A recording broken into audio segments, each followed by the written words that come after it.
தேவனுடைய நாமத்திற்கு மகிமை உண்டாவதாக. நம்முடைய ஆண்டவரும் இரட்சகருமாயிருக்கிற இயேசு கிறிஸ்துவின் நாமத்தினாலே உங்கள் யாவருக்கும் எங்கள் அன்பின் வாழ்த்துக்களையும் ஸ்தோத்திரங்களையும் தெரிவித்துக் கொள்கிறோம். கர்த்தர் நல்லவர். அவருடைய பெரிதான இரக்கத்தினாலே, அவருடைய தயவினாலே நீங்கள் நானும் 2024 வருஷத்தினுடைய மார்ச் மாதம் 23 நாட்களை கடந்து வந்தோம். 24வது நாளை காண செய்த தேவனுக்கு கனமும் மகிமையும் என்றென்றைக்கும் உண்டாவதாக. கர்த்தருடைய நாமத்திற்கு மகிமை உண்டாகட்டும். இன்றைக்கு உலகம் முழுவதும் குருத்தோலை ஞாயிறு, ஃபார்ம் சண்டே என்று ஆசரிக்கிறார்கள். கர்த்தருக்கு ஸ்தோத்திரம். இயேசு எருசலேமுக்கு நேராக பவனியாய் கழுதின் மேல் வந்ததை நினைவு கூர்ந்து கர்த்தருக்கு ஸ்தோத்திரம். இந்த உலகம் முழுவதும் குருத்தோலை ஞாயிறாக தாவீதின் குமாரனுக்கு ஓசன்னா என்று சொல்லி ஆர்ப்பரிக்கிற தினமாக கொண்டாடி கொண்டிருக்கிறார்கள். கர்த்தருக்கு ஸ்தோத்திரம். ஆனபடினாலே நானும் கூட இந்த பவனியை குறித்து, குருத்தோலை ஞாயிறை குறித்து, இயேசுவின் கழுதையின் மேல் பவனியாய் வந்ததை குறித்து சில வார்த்தைகளை நான் உங்களோடு கூட பேச ஆசிக்கிறேன். கர்த்தருடைய பரிசுத்த நாமம் மகிமைப்படுவதாக. மத்தேயு சுவிசேஷம் 21ஆம் அதிகாரம் 2ஆம் வசனம் 3ஆம் வசனத்தை வாசிக்கும்போது இங்கே இயேசு கிறிஸ்து சொல்லி அனுப்புகிற ஒரு வார்த்தையை நாம் கேட்கிறோம். உங்களுக்கு எதிரே இருக்கிற கிராமத்துக்கு போங்கள். போன உடனே அங்கே ஒரு கழுதையையும் அதனோடு கூட ஒரு குட்டியையும் கட்டியிருக்க காண்பீர்கள். அவளை அவிழ்த்து என்னிடத்தில் கொண்டு வாருங்கள். ஒருவன் உங்களுக்கு ஏதாகிலும் சொன்னால் இவைகள் ஆண்டவருக்கு வேண்டும் என்று சொல்லுங்கள், உடனே அவைகளை அனுப்பிவிடுவான் என்று சொல்லி அனுப்பினார். கர்த்தருக்கு ஸ்தோத்திரம்.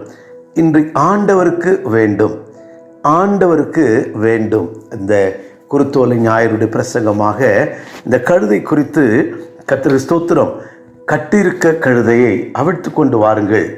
யாராயிலும் எதையாயிலும் சொன்னால் அது ஆண்டவருக்கு வேண்டும், என்னிடத்தில் கொண்டு வாருங்கள், இது ஆண்டவருக்கு வேண்டும். இந்த வார்த்தையை தான் இன்றைக்கு நாம் தியானிக்க போகிறோம். கர்த்தருடைய நாமத்திற்கு மகிமை உண்டாகட்டும். இந்த கழுதை பவனி குறித்து மத்தேயு சுவிசேஷத்தில் மாத்திரமல்ல, மார்க் 11ஆம் அதிகாரத்திலேயும், லூக்கா 19ஆம் அதிகாரத்திலேயும், கர்த்தருக்கு ஸ்தோத்திரம், யோவான் சுவிசேஷத்திலேயும் நாம் வாசிக்கிறோம். கர்த்தருடைய நாமத்திற்கு மகிமை உண்டாகட்டும். அப்படியானால் எல்லா சுவிசேஷத்திலேயும் இந்த இயேசுனுடைய பவனி குறித்து அற்புதமாக எழுதப்பட்டிருக்கிறது. கர்த்தர் நல்லவர், அவருடைய நாமத்திற்கு மகிமை உண்டாகட்டும். இது ஆண்டவருக்கு வேண்டும். இதுதான் ஒரு முக்கியமான ஒரு வார்த்தை. என்னிடத்திலே கொண்டு வாருங்கள். கர்த்தருடைய நாமம் மகிமைப்படுவதாக. முதலாவதாக, இயேசு சுவாமி ஏன் கழுதையின் மேல் பவனியாக போனார்? கழுதையின் மேல் பவனியாய் போனார். முதலாவது, இயேசு கழுதையின் மேல் பவனியாய் போவதற்கு ஒரு காரணம் தீர்க்க தரிசன நிறைவேறுதலை காண்பிக்கிறது. சகரியாவின் புஸ்தகம் 9ஆம் அதிகாரம் 9வது வசனத்திலே கர்த்தருக்கு ஸ்தோத்திரம் அங்கே வாசிக்கும்போது, சீயோன் குமாரத்தியே மிகவும் கலிகூறு, எருசலேம் குமாரத்தியே கம்பீரி, இதோ உன் ராஜா உன்னிடத்தில் வருகிறார். அவர் நீதி உள்ளவரும் இரட்சிக்கிறவரும் தாழ்மையுள்ளவரும் கழுதையின் மேலும் கழுதை குட்டியாகிய மரியின் மேலும் ஏறி வருகிறவருமாயிருக்கிறார். கர்த்தருக்கு ஸ்தோத்திரம். இயேசு கிறிஸ்து பிறக்கிறதற்கு 400-300 வருஷங்களுக்கு முன்பாக சகரியா தீர்க்கதரிசி இந்த இயேசுடைய ஊழியத்தை, இந்த பவனி குறித்து தீர்க்க தரிசனம் உரைத்திருக்கிறார். இந்த தீர்க்க தரிசனம் நிறைவேறுவதற்காக அவர் என்ன செய்தார் என்றால், இந்த கழுதையின் மேல் பவனியாக வந்தார். என்னிடத்திலே கொண்டு வாருங்கள், என்னிடத்திலே கொண்டு வாருங்கள். கர்த்தருக்கு ஸ்தோத்திரம். அது ஆண்டவருக்கு தேவை. கர்த்தருக்கு ஸ்தோத்திரம். அதோடு மாத்திரமல்ல, இரண்டாவதாக, ஏன் இவர் கழுதையின் மேலே போகணும்? ஒருவேளை ரோம அரசாங்கம் அன்றைக்கு ஆளுகை செய்து கொண்டிருந்தது. இயேசு சுவாமி ஒரு குதிரையின் மேல் போயிருப்பார். ஆனால் ஏற்கனவே ஜனங்கள் அவர் போன போது தாவீதின் குமாரனுக்கு ஓசன்னா என்று பாடினார்கள். கர்த்தருக்கு ஸ்தோத்திரம், கர்த்தருடைய நாமத்தில் வருகிற ராஜா ஸ்தோத்தரிக்கப்படத்தக்கவர்கள் என்று புகழ்ந்தார்கள். இப்பொழுது இவரை ராஜா என்று சொன்னதுனால ஒருவேளை குதிரையில் போயிருப்பார். ஆனால் அன்றைக்கு இருந்த ரோம சக்கரவர்த்திகள் எல்லாரும் மிகுந்த கோபம் கொண்டு இயேசு மேல் யுத்தத்துக்கு வந்திருப்பார்கள். ஆனபடினால தான் தீர்க்க தரிசனம் நிறைவேறுதல் மாத்திரமல்ல, கர்த்தருக்கு ஸ்தோத்திரம், அவர் தாழ்மையுள்ளவர் என்பதை விளங்க பண்ணுவதற்காக அவர் என்ன செய்தார் என்றால், இப்பொழுது குதிரையின் மேல் அல்ல கழுதையின் மேல் அவர் பவனியாக சென்று கொண்டிருக்கிறார். கர்த்தருக்கு ஸ்தோத்திரம். நாமும் அவரை ராஜா என்று ஜனங்கள் புகழ்ந்தார்களே, கர்த்தருக்கு ஸ்தோத்திரம். ஆனால் கர்த்தருக்கு ஸ்தோத்திரம், இதை கேட்ட ஆளுகை செய்தவர்களுக்கு மிகுந்த எரிச்சலையும் கோபத்தை உண்டாக்கி இருக்கும். அதனால தான் இன்றைக்கு இந்த பிரசங்கத்தில் ஒரு 3 விதமான கழுதையை குறித்து நான் உங்களோடு கூட பேச விரும்புகிறேன். முதலாவதாக பேசப்படுகிற ஒரு கழுதை. கர்த்தருக்கு ஸ்தோத்திரம். இங்கே பேசப்படுகிற கழுதை அப்படின்னு சொன்னால், நீங்கள் சில நேரங்களில் நம்ம நாட்டில் நடக்கிற செய்தியை பார்க்கலாம். இப்போ பார்த்தீங்கன்னா சமீபமாக எங்கே பார்த்தாலும் அந்த கர்த்தருக்கு ஸ்தோத்திரம் எலக்ட்ரல் பாண்ட் அந்த ஊழலை குறித்து தான் பேசிக்கிட்டு இருக்கிறாங்க. சிஏஏவை குறித்து பேசிக்கிட்டு இருக்கிறாங்க. ஒவ்வொரு காலத்திலையும் ஒவ்வொரு காரியத்தை அவங்க பேசிக்கிட்டே இருப்பாங்க. இதுபோல் இந்த வாரம் குருத்தோலை ஞாயிறு எங்கே பார்த்தாலும் அதிகபட்சமான இடத்துல கழுதை பற்றி தான் பேசிக்கிட்டு இருப்பாங்க. அதனால தான் இந்த கழுதைக்கு முதலாவது பேசப்படுகிற கழுதை. கர்த்தருக்கு ஸ்தோத்திரம். கழுதை பேசலை, கழுதை பற்றி நாம் பேசுகிறோம். அதனாலே முதலாவது ஒரு கழுதை குறித்து நாம் படிக்கும்போது பேசப்படுகிற கழுதை. கர்த்தருக்கு ஸ்தோத்திரம். இந்த பேசப்படுகிற கழுதை என்ன பேசப்பட்டிருக்கிறதுனா, கழுதை பற்றி என்ன பேசுகிறார்கள்? இது முதலாவது மத்தேயு 21:2 கட்டப்பட்ட கழுதை என்று படிக்கிறோம். அப்புறம் 2வது இயேசு சொல்லுகிறார், என்னிடத்தில் கொண்டு வாருங்கள் என்று 2ஆம் வசனத்தில் சொல்லுகிறார். இது ஆண்டவருக்கு வேண்டும் என்று சொல்லுகிறார். 21ஆம் அதிகாரம் 7வது வசனத்திலே இது இயேசுவை சுமந்த கழுதை என்று பார்க்கிறோம். கர்த்தருக்கு ஸ்தோத்திரம். இயேசு அதன் மேல் ஏறி அவர் எருசலேமுக்கு நேராய் பவனியாய் போனதை குறித்து படிக்கிறோம். கர்த்தருக்கு ஸ்தோத்திரம். இயேசுவை சுமந்த கழுதை, கட்டப்பட்ட கழுதை, இருவழி சந்தியில் இருந்த கழுதை, ஒருவரும் ஏறியிராத கழுதை, இது ஆண்டவருக்கு தேவையான கழுதை, இயேசுவினிடத்தில் வந்த கழுதை. இப்படி இந்த கழுதை குறித்து நிறைய பேசிக்கொண்டே இருக்கலாம். கர்த்தருக்கு ஸ்தோத்திரம்.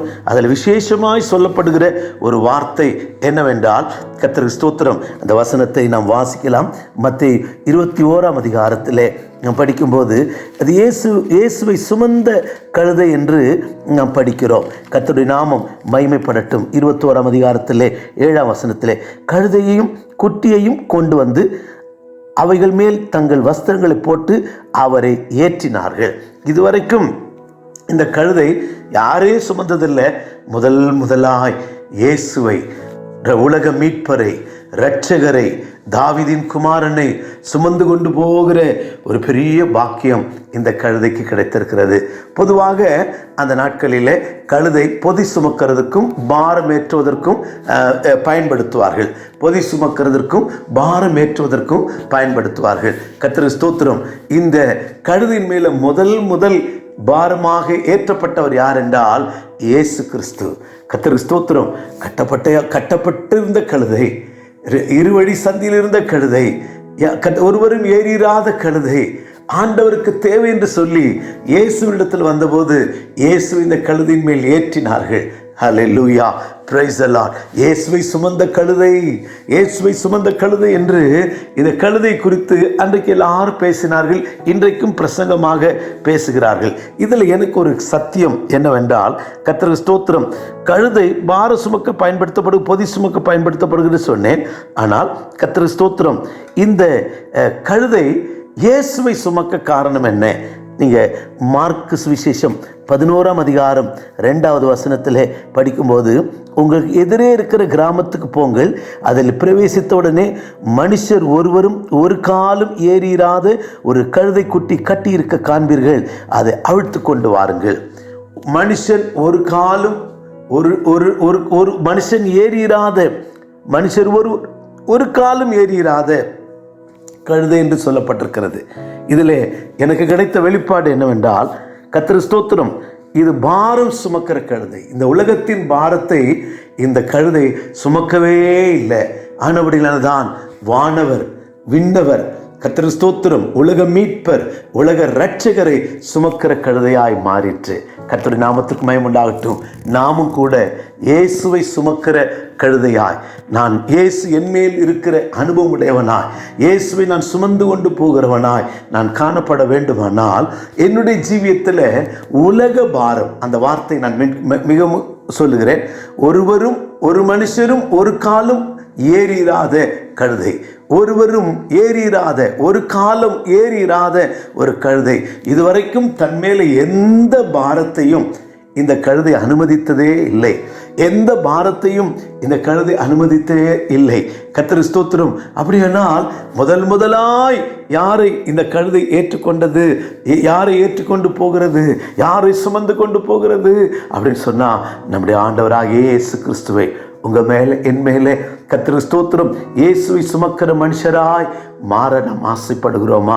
கர்த்தர் ஸ்தோத்திரம். பவுல் அப்போஸ்தலன் சொல்லுகிறது போல கிறிஸ்துவின் அச்சடையாளங்களை சுமந்து திரிகிறோம், கிறிஸ்துவின் மரணத்தை சுமந்து திரிகிறோம்.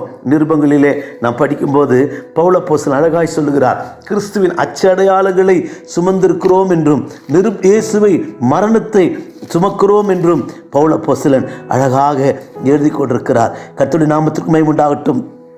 எனக்கு அருமையானவர்களே, கர்த்தர் ஸ்தோத்திரம். 2 கொரிந்தியர் 4ஆம் அதிகாரம் 10வது வசனத்திலே கர்த்தராகிய இயேசு கிறிஸ்துவினுடைய ஜீவனும் எங்கள் சரீரத்தில் விளங்கும்படிக்கு இயேசுவின் மரணத்தை எப்போதும் சரீரத்தில் சுமந்து திரிகிறோம்.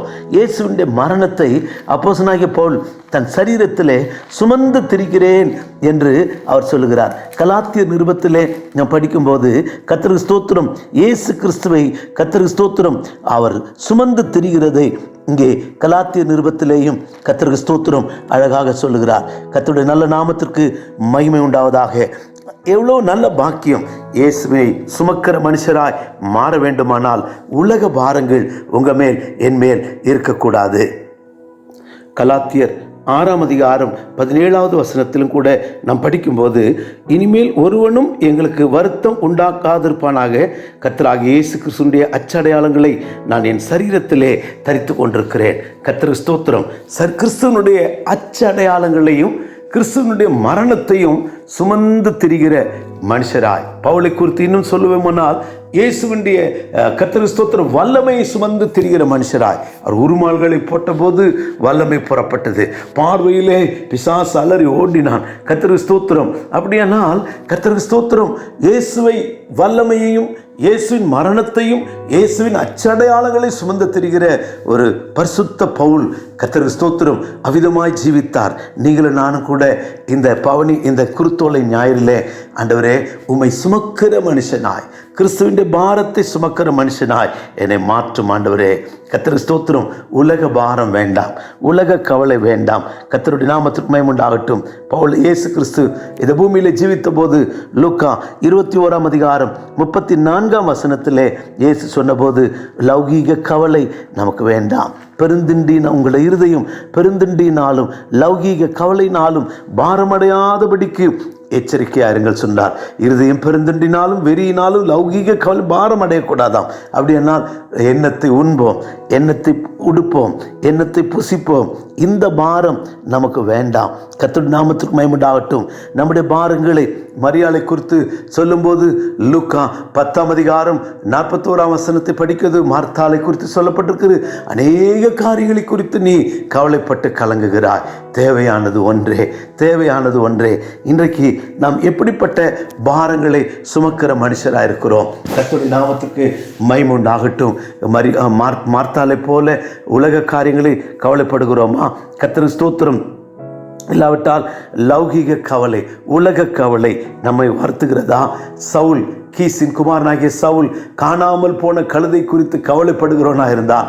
கர்த்தர் ஸ்தோத்திரம். தீர்க்கதரிசி சொல்லுகிறான், கழுதை பற்றி கவலைப்பட வேண்டாம், கழுதை பற்றி கவலைப்பட வேண்டாம்.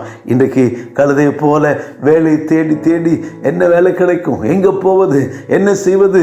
கர்த்தர் ஸ்தோத்திரம். வேலை இல்லாத ஒரு உலக கவலை, எண்ணத்தை புசிப்போம் கவலை, பிள்ளைகளை எப்படி வளர்ப்போம் இப்படிப்பட்ட கவலை, இப்படிப்பட்ட கவலைகள், உலக கவலைகள், லௌகீக கவலைகள், லௌகீக பாரங்கள் உங்க மேலே என் மேலே சுமத்தப்படுமானால், இவைகளை சுமக்கிற மனுஷராய் நீங்களும் நானும் இருப்போமானால், கர்த்தர் ஸ்தோத்திரம்.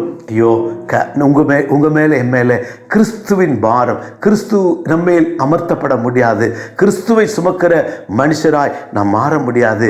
இன்றைக்கு ஒரு தீர்மானம் பண்ணுவோம். ஆண்டவரே, இந்த உலக பாரங்கள் எல்லாம், உலக லௌகீக கவலைகள் எல்லாம், பிள்ளைகளை குறித்து, குடும்பத்தை குறித்து, ஊழியத்தை குறித்து, ஆண்டவரே இதெல்லாம் எங்களை விட்டு மாற்றிவிடும். ஆண்டவரே, நாம் கவலையற்றவர்களாக இருக்க வேண்டும் என்று கர்த்தர் எதிர்பார்க்கிறார். அதனால தான் பிலிப்பியர் 4:6 1 பேதுரு 5:7 உங்கள் கவலைகள் எல்லாம் அவர் மேல் வைத்து விடுங்கள், அவர் உங்களை விசாரிக்கிறவரானபடியால் கவலைகள் எல்லாம் அவர் மேலே வைத்து விடுங்கள். பிலிப்பியரில் சொல்லப்பட்டிருக்கு, நீங்கள் ஒன்றுக்கும் கவலைப்படாமல் எல்லாவற்றையும் ஜபத்தினாலும் ஸ்தோத்திரத்தினாலும் விண்ணப்பத்தினாலும் வேண்டுதலினாலும் தெரியப்படுத்துங்கள். அப்படி எல்லா புத்திக்கும் மேலான தேவ சமாதானம் உங்கள் இருதயங்களை காக்க கடவது. கர்த்தர் ஸ்தோத்திரம். ஒன்று, இந்த குருத்தோலை ஞாயிறிலே நாம் கற்றுக்கொள்கிற ஒரு பாடு, ஆண்டவரே என்னுடைய பாரங்கள் எல்லாம் உண்மையில வைக்கிறேன், உம்முடைய பாரத்தை என் மேலே வையும், உண்மை சுமக்கிறவனாய், உடைய மனதை சுமக்கிறவனாய், உடைய மனதின் வேதனை சுமக்கிறவனாய் என்னை மாற்றும் ஆண்டவரே என்று ஒப்பு கொடுப்போம். கர்த்தருக்கு ஸ்தோத்திரம். இந்த கழுதை பேசப்படுகிற கழுதை. என்ன பேசப்படுகிறது? கட்டப்பட்டிருந்த கழுதை. கர்த்தருக்கு ஸ்தோத்திரம். ஒருவரும் ஏறாத, ஒருவருக்கும் பிரயோஜனம் இல்லாத இந்த கழுதை இப்பொழுது இயேசுவை சுமந்து கொண்டு போகிறதே, இயேசுவை சுமந்து கொண்டு போகிறதே, இயேசுவை சுமக்கிற கழுதையாய் மாறிற்றே. நம்மை காண்கிறவர்கள் நம்மை குறித்து பேசட்டும், இவர்கள் கிறிஸ்துவின் பாரத்தை சுமக்கிற ஊழியக்காரர், இவர்கள் கிறிஸ்துவனுடைய சிந்தையுடைய ஊழியக்காரர், கிறிஸ்துவனுடைய சிந்தனையை ஜீவியத்தில் நிறைவேற்றுகிறவர்கள், கிறிஸ்துவனுடைய விருப்பத்தை நிறைவேற்றுகிற ஜனம் என்று உங்களை பார்த்து, என்னை பார்த்து சொல்லக்கூடிய அளவிலே நாம் மாறுவோம். இரண்டாவதாக, பேசின கழுதை. பேசின கழுதை நம்ம எல்லாருக்கும் தெரியும். என்னாகம புஸ்தகத்திலே 22 நாம் படிக்கும்போது கர்த்தருக்கு ஸ்தோத்திரம், இங்கே பிலேயாமுக்கு முன்பாக ஒரு கழுதை பேசினதை குறித்து நமக்கு படிக்கிறோம். 28 நான் வாசிக்கும்போது 30 வரைக்கும் படிக்கும்போது இங்கே ஒரு கழுதை பேசினதை குறித்து நமக்கு வாசிக்க முடியும். கர்த்தருக்கு ஸ்தோத்திரம். 28 வாசிக்கிறேன். உடனே கர்த்தர் கழுதையின் வாயை திறந்தார். அது பிலேயாமை பார்த்து, நீர் என்னை இப்பொழுது 3 தரம் அடிக்கும்படி நான் உமக்கு என்ன செய்தேன் என்றது. அப்பொழுது பிலேயாம் கழுதையை பார்த்து, நீ என்னை பரியாசம் பண்ணி கொண்டு வருகிறாய், என் கையில் ஒரு பட்டை மாத்திரம் இருந்திருந்தால் இப்பொழுதே உன்னை கொன்று போடுவேன் என்றார். கழுதை பிலேயாமை நோக்கி, நீர் என்னை கை கொண்ட காலம் முதல் இந்நாள் வரைக்கும் நீர் ஏறின கழுதை நான் அல்லவா? இப்படி உமக்கு எப்போதாகிலும் நான் செய்ததுண்டா என்றது. அதற்கு அவன் இல்லை என்றான். அப்பொழுது கர்த்தர் பிலேயாமின் கண்களை திறந்தார். கர்த்தர் ஸ்தோத்திரம். கழுதையினுடைய சாட்சி. கழுதையினுடைய சாட்சி என்ன சாட்சி? கர்த்தர் ஸ்தோத்திரம். ஏன் என்னை 3 தரம் அடிக்கும்படி உமக்கு நான் என்ன செஞ்சேன்? நான் என்ன செஞ்சேன்? ரெண்டாவது சொல்லுகிறது, கர்த்தருக்கு ஸ்தோத்திரம், என்னை கை கொண்ட காலம் முதல் இந்நாள் வரைக்கும் நீ ஏறின கழுதை நான் அல்லவா? இப்படி உமக்கு எப்போதாகில் செய்ததுண்டா? கர்த்தருக்கு ஸ்தோத்திரம்.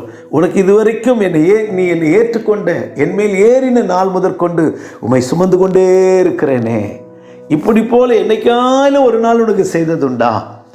தீர்க்கதரிசி காணாததை கழுதை கண்டது, தீர்க்கதரிசி பேசாததை கழுதை பேசினது. இந்த கழுதையினுடைய சாட்சி என்னை ரொம்ப தொட்டது. கர்த்தருக்கு ஸ்தோத்திரம். நீ என்னை கை கொண்ட நாள் முதற்கொண்டு உம்மை சுமந்த கழுதை நான், உண்மை இல்லாமல் வேற யாரையும் சுமக்கலை. ரெண்டாவது, இது இப்படி ஏதாவது என்றைக்காலும் ஒரு நாள் நான் இப்படி செய்திருக்கிறேன்னா, இதுவரைக்கும் உண்மையாக இருந்தேனே, இதுவரைக்கும் உத்தமமாக இருந்தேனே, இதுவரைக்கும் உண்மையாய் உண்மை சுமந்து வந்தேனே. எவ்வளோ ஒரு நல்ல சாட்சி இல்லையா? கர்த்தருடைய நாமத்துக்கு மகிமை உண்டாகட்டும். இந்த 30 சொல்லப்பட்டிருக்கிறது போல கர்த்தருக்கு ஸ்தோத்திரம், நம்முடைய ஜீவியம் இருக்கிறதா? நமக்கு இப்படி ஒரு சாட்சி உண்டா? ஆண்டவரை பார்த்து நம்மால் சொல்ல முடியுமா? ஆண்டவரே, என்னை நீ ரட்சித்த நாள் முதற்கொண்டு, என்னை கை கொண்ட நாள் முதற்கொண்டு, என்னை ஆட்கொண்ட நாள் முதற்கொண்டு நான் உமக்கு உண்மையாயிருந்தேன், உம்மை விட்டு தூரம் போகவில்லை, உமக்கு நான் துரோகம் பண்ணவில்லை, நான் இப்படிப்பட்ட கிரியைகளை செய்யவில்லை. நம்முடைய மனசாட்சி பேசுமா? நம்முடைய மனசாட்சி என்ன சொல்லுகிறது? கர்த்தருக்கு ஸ்தோத்திரம். நான் உண்மையாய் உம்மை சேவித்தேன், நான் உண்மையாயிருந்தேன். கர்த்தருக்கு ஸ்தோத்திரம். மரண பரியந்தம் உண்மையாயிரு, அப்பொழுது உனக்கு ஜீவ கிரீடத்தை தருவேன் என்று இயேசு சொல்லியிருக்கிறாரே. ஆம், உண்மையுள்ள மனுஷன் பரிபூர்ண ஆசீர்வாதம் பெறுவானே. கர்த்தருக்கு ஸ்தோத்திரம். உண்மையுள்ள ஊழியக்காரனே, அந்த சப்தம் நமக்கு மனசாட்சியிலிருந்து எழும்புமா? நான் கர்த்தருக்கு உண்மையாயிருந்தேன், இதுவரையும் என்னை கர்த்தர் நடத்தின எல்லாவற்றுக்கும் உண்மையாயிருந்தேன். அந்த சாட்சி உள்ள ஒரு கழுதை, பேசப்படுகிற ஒரு கழுதை நல்லதுதான். பேசின கழுதை, தன்னுடைய சாட்சியை தன்னுடைய எஜமானுக்கு முன்பாக அழகாய் சொல்லுகிறது. இதுபோல என்றைக்காயிலும் நான் செய்ததுண்டா? நீர் என்னை 3 தரம் அடிக்கிறது என்ன? கர்த்தர் பிலேயாமின் கண்ணை திறந்தார். கர்த்தர் பிலேயாமின் கண்ணை திறந்தார். இந்த காலை வேளையிலே உங்களுக்கும் எனக்கும் ஒரு நல்ல சாட்சி இருக்கட்டும். சாமுவேல் தீர்க்கதரிசி ஜனங்களெல்லாம் கூப்பிட்டு சொல்லுகிறார், யாரிடத்தில் நான் பரிதானம் வாங்கினேன், யாரிடத்தில் கஞ்சாடையா இருந்தேன், ராஜாவுக்கு முன்பாக சொல்லுங்கள். சுத்த மனசாட்சி குறித்து சொல்லுகிறான். நம்முடைய மனசாட்சி சாட்சியுடனையா? மனசாட்சி சாட்சியுடனும். யோபின் ஜீவியத்திலே அவனுக்கு ஒரு நல்ல சாட்சி இருந்தது. கர்த்தருக்கு ஸ்தோத்திரம். யோபு தன் உதடுகளினால் நாவினால் அவன் பாவம் செய்யல.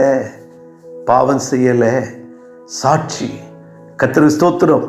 இன்றைக்கு மனசாட்சி நம்மை குற்றப்படுத்துமானால், இருதயமே நம்மை குற்றவாளிகள் என்று தீர்க்குமானால், 1 யோவான் 2ஆம் அதிகாரத்தில் படிக்கிறது போல, இருதயத்திலும் பெரியவராயிருந்து அவர் நம்மை குற்றவாளி என்று தீர்க்காதிருக்கிறது எப்படி? நம்முடைய இருதயம் நம்மோடு கூட பேசட்டும். நான் அவருடைய கற்பனை விட்டு பின்வாங்கவில்லை, என் அடிகள் அவர் நடை விட்டு பின்வாங்கவில்லை, என் நீதியை நான் கெட்டியாய் பிடித்திருக்கிறேன். இதெல்லாம் மனசாட்சியின் காலத்து பரிசுத்தவான்களுடைய சாட்சி. நம்முடைய சாட்சி என்னவாயிருக்கிறது? 3வது ஒரு கழுதை குறித்து நான் பேசி முடிக்க விரும்புகிறேன். கர்த்தருக்கு ஸ்தோத்திரம். பேச்சை கேட்காத ஒரு கழுதை. கர்த்தருக்கு ஸ்தோத்திரம். 1வது கழுதை பேசப்படுகிற கழுதை, 2வது கழுதை பேசின கழுதை, 3வது ஒரு கழுதை பேச்சை கேட்காத ஒரு கழுதை குறித்து 32ஆம் சங்கீதத்தில் நாம் வாசிக்கிறோம். கர்த்தருடைய நாமத்திற்கு மகிமை உண்டாகட்டும். 32ஆம் சங்கீதத்தினுடைய 8ம் 9ம் வசனத்தை வாசிக்கும்போது, நான் உனக்கு போதித்து நீ நடக்க வேண்டிய வழியை உனக்கு காட்டுவேன், உன்மேல் என் கண்ணை வைத்து உனக்கு ஆலோசனை சொல்லுவேன். வாரினாலும் கடிவாளத்தினாலும் வாய் கட்டப்பட்டால் ஒழிய உன் கிட்ட சேராத புத்தி இல்லாத குதிரை போலவும் கோவேறு கழுதை போலவும் இருக்க வேண்டாம். கர்த்தருக்கு ஸ்தோத்திரம். பெரும்பாலும் கழுதையினுடைய எஜமானுடைய அந்த கழுதையினுடைய கால்களை கட்டி போட்டுருவாங்க. ஏன்னா அது எங்கன்னா ஓடிடும், பேச்சை கேட்காது. இங்கே நம்மை பார்த்து சொல்கிறார், நான் உனக்கு போதித்து நீ நடக்க வேண்டிய வழியிலே உன்னை நடத்துவேன், உன்மேல் என் கண்ணை வைத்து உனக்கு ஆலோசனை சொல்லுவேன். இங்கே ஒரு சத்தியத்தை நான் விளங்கிக் கொள்கிறோம். உன்னை கட்டி போட்டு நடத்த கர்த்தர் விரும்பலை. மீண்டும் சொல்லுகிறேன், உங்களை கையங்காலை கட்டி போட்டு கர்த்தர் நடத்த விரும்பலை. அதுக்கு பதிலாய் கற்றுக் கொடுத்து நம்மை நடத்த விரும்புகிறார். What a wonderful God we have. கர்த்தருக்கு ஸ்தோத்திரம். கட்டி போட்டு நடத்த விரும்பலையா? கர்த்தருக்கு ஸ்தோத்திரம். கற்றுக் கொடுத்து நடக்க விரும்புகிறார். இங்கே இந்த கழுதை குறித்து படிக்கிற, உன் கிட்ட சேராத நீ கோவேறு கழுதை போலவும் குதிரை போலவும் நீ இருக்க வேண்டாம். கர்த்தர் வாரினாலும் கடிவாளத்தினாலும் கட்டப்பட்டால் ஒழிய உன் கிட்ட சேராத புத்தி இல்லாத குதிரை போலவும் கோவேறு கழுதை போல இருக்க வேண்டாம். கர்த்தருக்கு ஸ்தோத்திரம். நீ கர்த்தரிடத்தில் நெருங்கி வா. கர்த்தருக்கு ஸ்தோத்திரம். யாத்திராகம புஸ்தகம் 15ஆம் அதிகாரம், நியாயாதிபதிகள் 15ஆம் அதிகாரத்திலே படிக்கும்போது 15ஆம் வசனத்தில் 17 வரைக்கும் படிக்கும்போது, ஒரு கழுதையின் பச்சை தாடை எலும்பை கர்த்தருக்கு ஸ்தோத்திரம் சிம்சோன் எடுத்து அதனால் 1000 பேரை கொண்டானான். கழுதையினுடைய பச்சை தாடை எலும்பு எப்படி உனக்கு கிடைச்சது அப்படின்னா, நான் இப்படி நினைக்கிறேன், அந்த கழுதை உயிரோடு இருக்கும்போது எஜமானுடைய பேச்சை கேட்காம எவ்வளோ நாளைக்கு இந்த எஜமான்ட்ட இருக்கிறது, எவ்வளோ நாளைக்கு அடிப்படுறது, எவ்வளோ நாளைக்கு உதப்படுறதுன்னு எஜமானை விட்டு ஓடி வந்திருக்குன்னு நினைக்கிறேன். காட்டுக்குள்ளே போய் ஜாலியாக இருக்கலாம், காட்டுக்குள்ளே போய் சந்தோஷமாக இருக்கலாம். ஏதோ ஒரு துஷ்ட மிருகம் அதை கொன்று போட்டு அப்போ தான் செத்து, அது எவ்வளோ நேரம் ஆச்சு தெரியாது, எல்லாத்தையும் சாப்பிட்டுட்டு தாடை எலும்பு மட்டும் பச்சையானதாக இருக்கிறது. அதனால தான் 32ஆம் சங்கீதத்தில் படித்தது போல, கிட்ட சேராத கோவேறு கழுதை குதிரை போலவும் கோவேறு கழுதை போலவும் இருக்க வேண்டாம். கர்த்தருக்கு ஸ்தோத்திரம். எஜமான் சொல்லுகிறதை கேட்டு, எஜமானின் சத்தம் கேட்டு நாம் செய்கிற மனுஷராக இருப்போம். எரேமியா 2 வாசிக்கிறது போல, கர்த்தருக்கு ஸ்தோத்திரம், நம்முடைய இச்சை நிறைவேற்றுகிற காட்டு கழுதையாய் மாறி போக வேண்டாம். பேசப்படுகிற கழுதை அப்படியாய் மாறுவோம். நல்ல மனசாட்சி உள்ள கழுதையாய், பேசுகிற கழுதையாய் மாறுவோம். பேச்சை கேட்காத கழுதையாய் நாம் மாற்றப்பட வேண்டாம். நம்மை சமர்ப்பிப்போம்.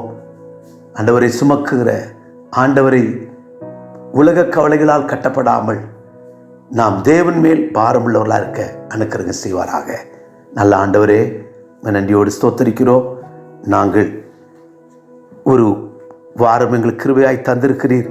இந்த நாளிலே ஆண்டவரை தியானிக்க, இந்த பவனி குறித்து தியானிக்க ஒரு கழுதையை தேர்ந்தெடுத்தீர்.